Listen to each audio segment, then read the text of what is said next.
చంద్రబాబు నాయుడు గారు సీఎంగా ప్రమాణ స్వీకారం చేసిన వెంటనే మొదటి సంతకం డిఎస్సి పైన పెట్టారు. ఆ డిఎస్సి సంబంధించి అమలు చేయడానికి, మొదటి సంతకాన్ని అమలు చేయడానికి సుమారుగా 1 సంవత్సరం పట్టేటట్టుంది.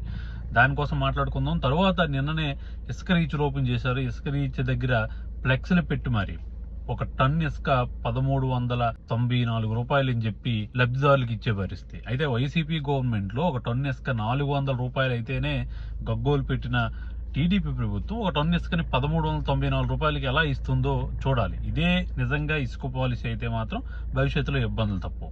చంద్రబాబు నాయుడు గవర్నమెంట్ చెప్పినట్లు ఫ్రీగా ఇసుక ఇస్తే ఓకే, ఫ్రీగా కాదు అనుకుంటే మెయింటెనెన్స్ ఛార్జీలను లేదా ఇతర ఛార్జీలను ఒక 200 టన్ను వరకు తీసుకోవచ్చు. వైసీపీ గవర్నమెంట్ 400 అంటేనే హంగామా చేశాం కదా మనం. అయితే అదే విధంగా ఇప్పుడు మూడో పాలసీ వచ్చేసరికి తల్లికి వందనం. తల్లికి వందనం సంబంధించి చంద్రబాబు నాయుడు గతంలో ఏం చెప్పారు? ఇంట్లో ఎందరు ఉంటే అందరికి, ఒక ఇంట్లో ఒకరు ఉంటే, ఇద్దరు ఉంటే, ముగ్గురు ఉన్నా, ఎందరున్నా కూడా ప్రతి ఒక్కరికి 15,000 రూపాయలు. ఒక తల్లికి ముగ్గురున్నా కూడా 3 10 45,000 రూపాయలు. నిమ్మల రామనాయుడు గారు ఒక కుటుంబం దగ్గరికి వెళ్ళి, ఆ కుటుంబం దగ్గర ఒక 4 పిల్లలు ఉంటే నీకో 15,000, నీకో 15,000, నీకో 15,000, నీకో 15,000, అదేవిధంగా నీకు 18,000, నీకు 18,000. మళ్ళీ చెప్తున్నాను, రాసుకోండి అమ్మ, మేము వచ్చిన తర్వాత ఇస్తామని చెప్పి మళ్ళీ 15 అంటూ చెప్పుకొచ్చిన పరిస్థితి.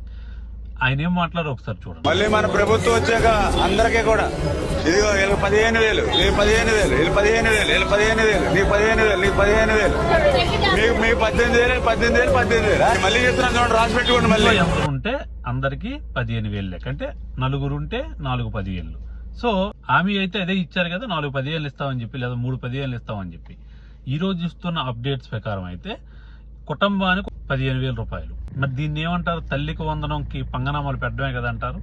తల్లికి వందనంకి పంగనామాలు పెట్టడమే కదా. మీరు ఇచ్చే హామీలు నెరవేర్చుకోలేకపోవడం కదా. ఒక పక్క డిఎస్సి, ఒక పక్క ఎస్కల్ అని చెప్పి, ఒక పక్క తల్లికి వందనం అని చెప్పి. జగన్మోహన్ రెడ్డి అన్ని పదుల సంఖ్యలో పథకాలు ఇచ్చినా కూడా ఎంతమంది అర్హులు ఉంటే అంతమందికి ఇచ్చారు. అదే విధంగా వాలంటీర్ వ్యవస్థ కోసం మనం అందరం చూస్తున్నాం. వాలంటీర్ వ్యవస్థ భవిష్యత్తు ఏంటో అర్థం కాదు. మేము వస్తే 5,000 కాస్త 10,000 చేస్తామన్నారు. ఆ వాలంటీర్ వ్యవస్థ భవిష్యత్తు ఏంటో అర్థం కాదు.